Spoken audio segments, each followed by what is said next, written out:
Wow! Took you long enough.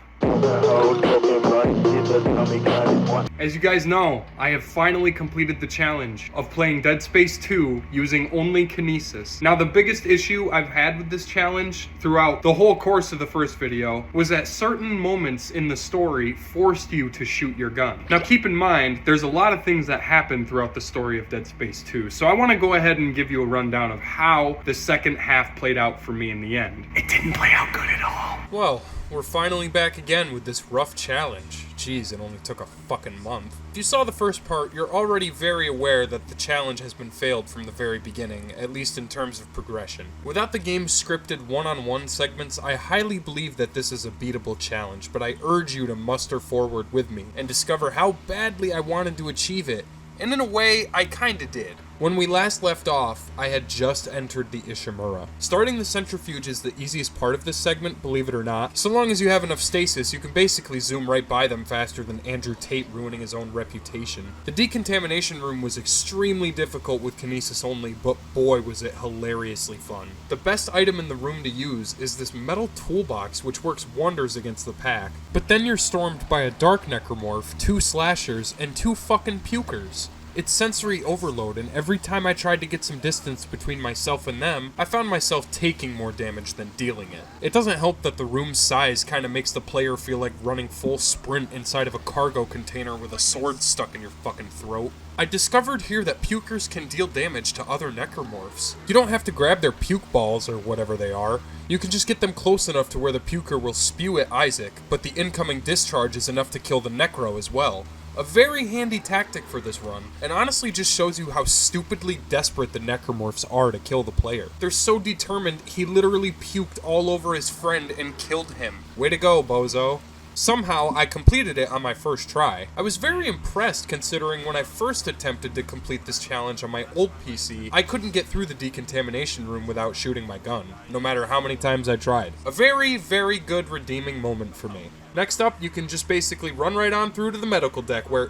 Oh, Jesus Christ almighty, did Blue Man Group accidentally spill their makeup all over the fucking place? I had to go into my controls for reshades so that I could alter the settings so things didn't look so ugly for you guys. Sorry about that. But Dabba dee dabba fucking die! These necromorphs take forever to kill with Kinesis only. I was able to kill this leaper after he threw my battery out of my reach a few times. Ooh. Shit, wait. Then I ran straight through once more and on to bigger and better things, or in other words, the gravity tethers. This is when we escape the Ishimura. So, just to recap, I was able to fully complete the Ishimura segment without firing a single gun. Since this is a huge chapter of the game for fans, I'd like to think this is great progress for the challenge. If the entirety of the Ishimura can be beaten without firing a gun, surely the rest of it can too, right? Wrong. Then we arrive to the mineshaft entrance where Strauss pokes Ellie's eye out. Not my heart and hope to die. Strauss!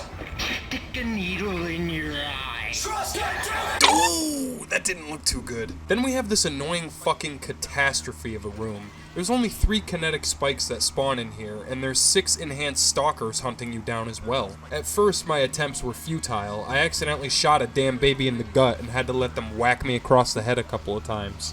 The second run was much more successful. Instead of aiming for their legs when they charged, I would stasis them and carefully aim for their arms, which would kill them instantly. This strat allowed me to rip their fucking claws off and return to sender once again. The cysts after this shouldn't be a problem, as you can easily kinesis their pustules before they hit the ground and launch them back at them.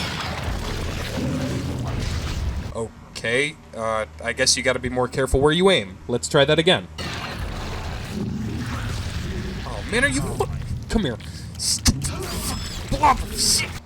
Anyways, from here we continue forward into this ginormous hellhole of a room that just endlessly spawns necros like a fungus spawns spores. What I did here was simple. I avoided all combat entirely or to the best of my ability by utilizing my stasis. It also helped that there were Kinesis tanks scattered all around, which buy you an insane amount of room and time. When Isaac is forced to grab those explosive canisters that will move the lasers out of your way after you get dragged outside, I can't lie, I struggled, and it's because of this fucking nest. Since I can't shoot at it, there's really nothing for me to grab with Kinesis. I figured it was quicker and faster to just ignore it and fight through the pain. Eventually, I got past it, and I took a huge sigh of relief. Trudging forward, I got stuck once again in the room before you have to deal with straws. It seems like they give you a plethora of items to use, but I found only 3 spikes and 3 explosive tanks, both of which are useless considering the amount of enhanced necromorphs that spawn in this room. After multiple failed attempts, I decided that there really wasn't a way through unless you shot around. I mean, it's so close that I can fucking taste it, but it's just not that good of a flavor to work with. The gameplay sucks at this part because they're just bombarding me with enemies. So chalk another one up for Tubby. By the way, right now we're at 10 mistakes in total for this whole challenge. It's not a number I'm proud of. Finally, I took care of Strauss and sent him straight to hell, then proceeded to the mining elevator. And guess what? There's yet again 0 kinetic weaponry on the lift. In order to even obtain a sharp object that can deal damage to an enemy at this segment, you have to shoot one of them to be able to get the limbs off of it. But if you were paying attention this whole time, you'd already know I tried my fucking best. There's just nothing here I can use with Kinesis. I was also able to get the drill started without firing a single round, but due to OBS being a complete and total joke, I had technical difficulties and didn't record the drill ride. It doesn't matter though because I failed the challenge on the drill. There isn't much to use while you're riding on the platform, just like the mining elevator, so there's no legitimate way to dismember any enemies unless you shoot them. Another point for the loser. Then we crash, quite literally, into government sector, which is ultimately the hardest part of the game. I had to have died at least 20 times at the GovSec entrance, and despite my best efforts to run around and search for anything I could throw at them, I even hilariously gained a friend. Look at this puker, he's helping me. I ended up caving again. You know, this is bullshit. I know I wasn't going to be able to get away with beating the entire game without firing a single round, but I was hoping this would be a lot less challenging. With the plethora of spikes and sharp tools you can use in the beginning half of the game, I kinda just falsely assumed that there would be an opportunity to survive no matter what's around you. Clearly, that's not the case, and this game may be beautiful, but I do still think there are ways to complete this challenge. As I stated in the last video, if you guys can get past anything I mention here that I struggled on, you'll get an official pat on the back and a good boy sticker. So yeah, I couldn't get past government sector's entrance. How embarrassing. I'll cry about it later. Moving on. It's not even close to over yet, as we press further ahead and continuously meet the other band of misfits that want to eat our body parts and turn us into mulch. Thankfully, this part is wicked easy so long as you dodge the pukers and use your stasis to its fullest degree and capacity. From everything I experienced, I was able to get past the endless waves of necromorphs simply by running until I arrived to the scripted mini-boss segment, the Enhanced Brute. Long story short, there's nothing in this room that you can use kinetically, so you have to shoot the fucking idiot. Unless, I don't know, do you see a giant spike or explosive tank anywhere? Because I sure fucking don't. I stuck a needle in my eye and gave my best attempt to comfort Isaac because he was getting a little too riled up for my liking. I got this in the bag, buddy. Take a load off. Take a load off. Take a load off. There you go, buddy. Then we're introduced to the Ubermorph, the big bad asshole that I've hated since childhood. In case you somehow don't know at this point, he's invincible, especially to furniture like desks and chairs. I struggled for a few minutes to get him away from the hacking terminal since it didn't look like any of the objects I was throwing at him were doing damage. But the filing cabinet, or giant fucking PC, I don't know, that giant thing, knocks him on his ass for a solid 5 seconds, which is apparently all you need to finish the hack and run for the door.